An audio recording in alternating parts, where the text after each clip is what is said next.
కంగనా రనౌత్తో తనకెలాంటి సంబంధం లేదని, కేవలం 2 సినిమాల్లో మాత్రమే కలిసి నటించామని, అంతకు మించి మా మధ్య ఎలాంటి సన్నిహిత సంబంధాలు లేవని పదే పదే హృతిక్ రోషన్ చెప్పినప్పటికీ, తాజాగా సోషల్ మీడియాలో ఓ ఫోటో సంచలనం సృష్టిస్తోంది. కంగనా రనౌత్ని కౌగిలించుకుని వెనక వైపు నుండి ముద్దు పెట్టుకుంటున్న హృతిక్ ఫోటో సోషల్ మీడియాలో చక్కర్లు కొడుతోంది. ఈ ఫోటో సినిమాలోది కాదని, ఆమెతో సన్నిహితంగా ఉన్న సమయంలో తీసిన ఫోటో అని, ఆమెతో ఎలాంటి సంబంధం లేకపోతే ఈ ఫోటో ఎలా వచ్చిందని అంటున్నారు. కొంతకాలం ఈ ఇద్దరి మధ్య జోరుగా సాగిన ప్రేమాయణం చివరకు బెడిసికొట్టడంతో ఇద్దరు ఇప్పుడు బద్ధ శత్రువులయ్యారు. హాయ్.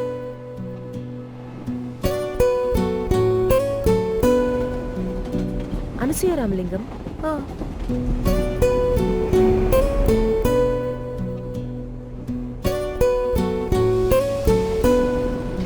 ఆనంద్ విహారీ.